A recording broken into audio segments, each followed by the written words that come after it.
guys in the dark. I used to be a Drew Carey fan. Now I think that he is an absolute dick. I was born and raised in Toledo, Ohio. After graduating college, I moved to the big city of Cleveland. This was around the height of popularity for the Drew Carey show. He did a great job portraying himself at this Midwest, wholesome, good guy rube. There were all these stories about him showing up in Cleveland bars and buying the entire place drinks, stuff like that. Everyone in that city loved him, or at least his image, and his TV show. About this time, he had booked a stint doing a stand-up routine in Vegas. The local radio stations were all over promoting the local Heroes Act. Part of all the promotion was giving a lucky caller round-trip airfare, hotel, and tickets to the Vegas show, complete with a meet and greet. I was the lucky caller. The entire trip was great except for that meet and greet part. Someone should have told me the rules. I was unaware that introducing yourself to a celebrity at a meet and greet was a fox pass. Let me set the scene for you. An entire bar was rented out for his cast and crew along with a couple of winners, like me. Nice place, very dark and trendy. I was in my early 20s, and oddly enough, a little nervous about meeting a celebrity, and more looking forward to hanging out after enjoying way too many free drinks and pretty girls. I brought a gift for Drew, because I'm from Ohio, and that's what we do. So I walk into the club with a custom-made glass paperweight that encapsulated a 24-karat gold Cleveland coin. And who's the front row that I see? You guessed it. Drew Carey was sitting at the first table. I don't know if I was starstruck or what, because I didn't notice his company, or anything else really. At first. So in mind, I thought, let's say hello, give him this gift, and get on with the party. I walked right up to Drew, introduced myself, told him that I had won the contest, loved his show, and presented him a gift, and then thanked him. That's when the stuff got weird.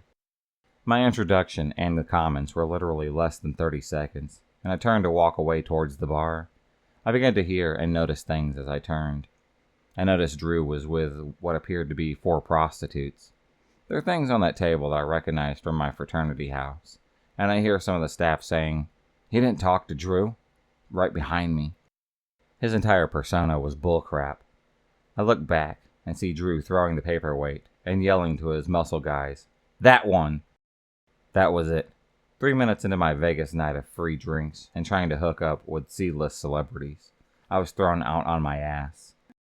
He even had the people that talked to me thrown out for good measure. What a dickhead. It was years ago, but I still can't stand to see him on television. My dad was a curator in Edinburgh when I was growing up, and I was fortunate to meet a few celebrities who opened exhibitions for him.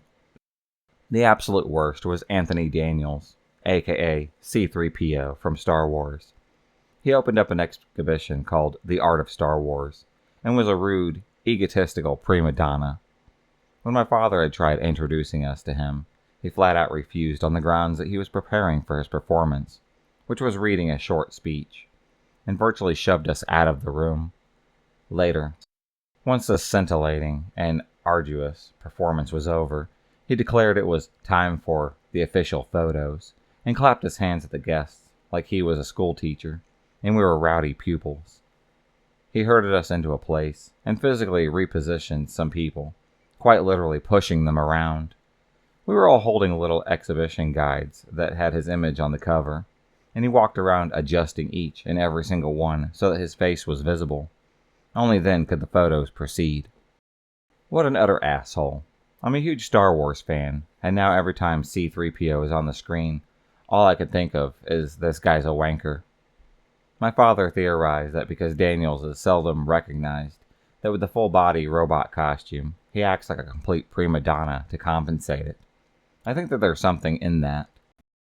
Funny enough, a few years earlier, my father had an exhibition on Star Trek that had opened by Mr. Scotty himself, James Doohan, as well as the lady who played Deanna Troi in The Next Generation. Mr. Doohan could not have been more polite, gracious, and kind. A really lovely man, a proper gentleman. He was funny, too. To put Mr. Daniels' behavior into perspective, my father has met and worked with a lot of famous people over the years. He says that without a doubt, That was the most difficult person and obnoxious person that he has ever had to deal with.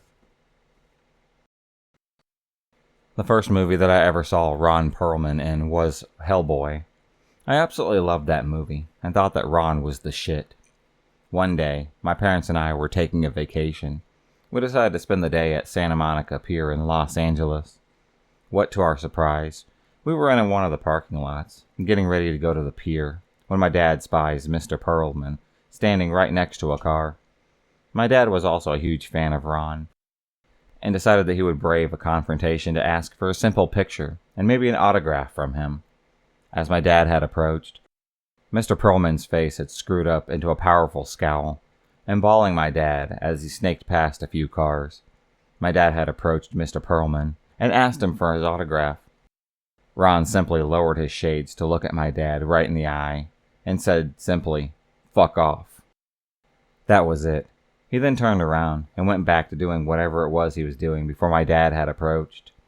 Now, I get that celebrities are often hassled, berated, and approached by fans all the time for photos and autographs and what have you. And this can get tiresome and irritating, I get it. But it's also kind of something you generally have to expect from being a celebrity. But that does not call for rudeness. A simple, "Hey, I'm sorry, not right now, I'm kind of busy," that would have sufficed. This guy was huge to me and my dad. We both had loved him for the roles that he played. We thought that he was a fantastic actor. Now I guess we know why most of his characters are jackasses, because he himself happens to be one. I had worked as a waiter at a Pacific Grill restaurant at the Four Seasons, Maui, between 1993 and 1996. At the time, the hotel was voted by Condé Nast magazine as #1 hotel in the world. We regularly had celebrities as guests. One of them was Sylvester Stallone. He was a real ass, much shorter and tinier in person than I had expected. His entire entourage was rude as well, very demanding, entitled asses. When I tried to take his order, one of his cronies had butted in and acted as if I had broke a rule by speaking directly to him. They made several unusual food requests and had the attitude of, "You know who we are, right?" I felt like they did their best to make sure that I felt like it was such an honor to serve him, and I was lucky to be demanded by him. Afterwards, I had heard a rumor after he had checked out that he left a turd in the shower of his hotel room. I was a fan of his movies and never viewed them the same way. I work in an arena, and I've seen a multitude of famous people, mostly sports stars and musicians. Worst was Prince, by a mile. He wouldn't speak to anyone that he considered under him, which was everyone except for his assistant. The limo driver for his concert was supposed to take him to his hotel after the show, since he had a day off after the show, and had another in the state show the day after. The driver had took Prince to his hotel after the show, with his 2 acquaintances, but wouldn't get out of the limo. Prince made a change in the itinerary where the driver was supposed to pick someone up from a city an hour away, and they should also have to be in the limo after the show, but he told no one. So Prince had made the one person in the limo dial his assistant because he didn't want to talk to the limo driver. The assistant passed on what needed to be done. Prince had went to the hotel, and the driver left to go pick up the other 2 people an hour away. Driver gets to the destination, and the people who he was made to pick up were currently at Prince's hotel, waiting in the lobby for when Prince was dropped off. The driver had to go 2 hours out of the way for nothing, because Prince doesn't talk to people, and the driver didn't get back until around 3 a.m. If you enjoyed this video, please subscribe, like, and hit the bell for notifications on future videos, and become a stalker of the night. And I'll see you next time.